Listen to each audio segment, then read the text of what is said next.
જય માતાજી મિત્રો, કેમ છો બધા? મજામાં જ છો? તો અત્યારે વાગી રહ્યા છે સાંજના 7:30 ને અત્યારે કારખાને જવાનો ટાઈમ થઈ ગયો છે. અરે બાબા! અને જમવાનું બની ગયું છે તો પહેલા આપણે જમી લઈએ. ભાભીએ જમવાનું કરી નાખ્યું કા ભાભી?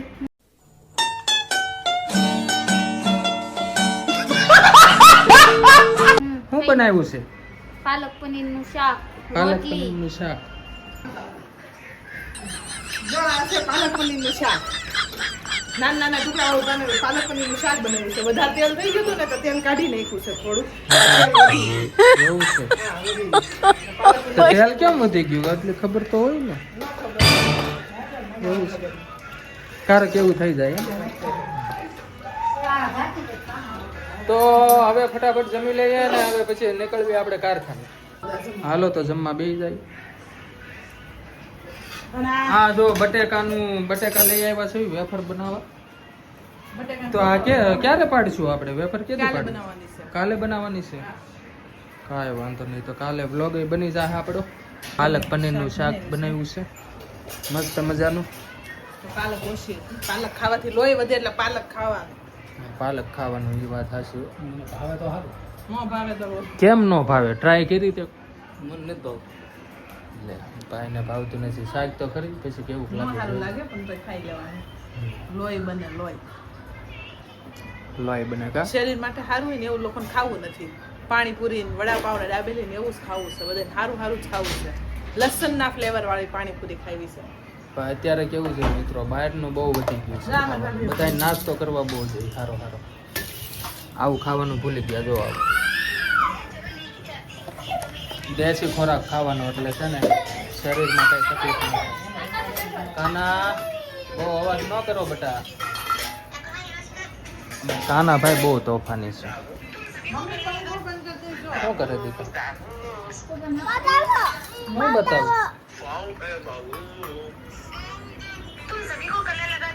તો હાલો મિત્રો હવે જમી લઈએ ને પછી નીકળવું છે આપણે કારખાને.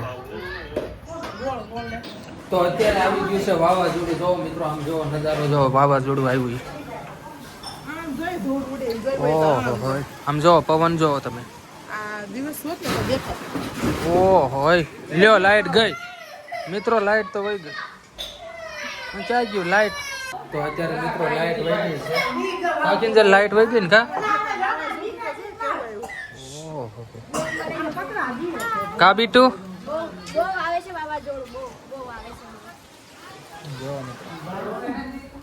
ટિફિન તૈયાર થઈ ગયું છે કે હવે કામે જવું કે ન જવું? હે મોટા ભાઈ કામે જવું જોઈએ. નકર રજા રાખી દેવી આજનો દિવસ.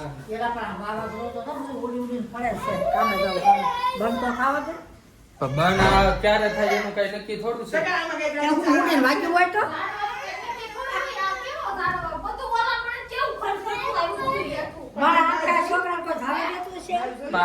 ક્યાંક બોલો તો કઈક ખબર પડે. આમાં બધાને કેમ લેવામાં એક બોલે ને આમ બધા નહીં બોલવાની. એક જણાને જ બોલવાનું. એટલે આ મિત્રો ને સમજાય નહીં પાછું કા? બહાર નો દેખાય કઈ.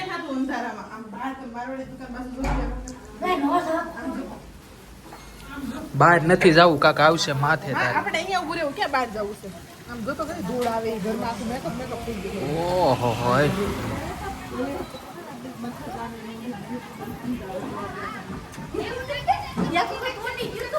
એ પણ ઉડી ગયું તો મચ્છરદાની એમ કરતા તો આ વધારે છે. તે વખતે તો ઓછું હતું વાવાઝોડું. કેમ લાગે? પવન શાંત રહે કે નહીં પડે હજુ. નહીં પડે ને? આખી રેસિડેન્સી સાફ થઈ ગઈ દૂરથી. એ વાત તો હાચી. હવે બહાર ક્યારે નીકળશું? હા કાનાભાઈ મજા આવે છે ને બેટા? કાનું બીવે છે આછું ગોળે છે. હે બેટા હાળવું પડે ને પછી નીકળશું કારખાને. નકર તો આજ રજા રાખી દેવી. મારી જાય નથી આવે. રજા થોડી એમાં રાખવાની હોય. આને રજાનું બહુ કોઈ જવાનું હોય શાંતિ. કેમ કે આમાં રજા રાખવી પડે. હા આમાં રજા રાખવી પડે. સાચી વાત છે. રાખવી પડશે આમાં. કાંઈથી બહુ આઘું પડી ગયું. રજા રાખવી પડશે. વાવાઝોડું તો કેટલું છે. કારખાને કોઈને ફોન કરે તો પૂછી લો.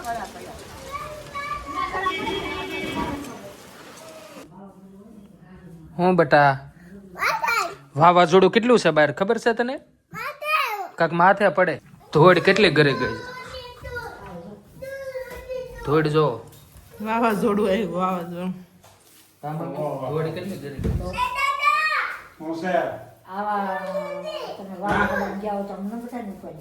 ઉપાધિ તો થાય જ ને. ન જવાય. મેનેજરને ફોન કર્યો ને તો મેનેજરે કીધું અમે અહીંયા કારખાને હલવાના છે. તો હવે ન્યાય વાવાઝોડું તો ન્યાય હોય ને એટલે એને ખબર હોય. એવું છે. ફોન કર્યો તો મેં કારખાને, મેનેજર કે આયા અમે હલવાના છે અહીંયા. એટલે એ બાજુ વાવાઝોડું છે. શાંત રહે તો નીકળવાનું, નકર પછી હોઈ જવાનું.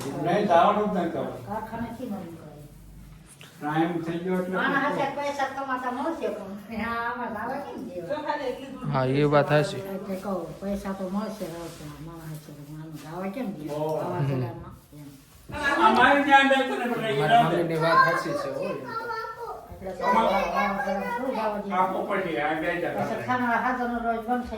હા કામ તો પછી આપણે કરી લેવું.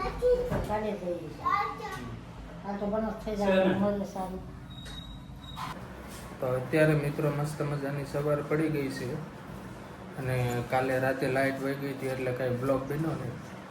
તો બ્લોગ તમને ગમ્યો હોય તો લાઈક કરી દેજો, સબસ્ક્રાઈબ કરી દેજો. તો મળીએ પાછા નવા બ્લોગમાં. ત્યાં સુધી બાય બાય.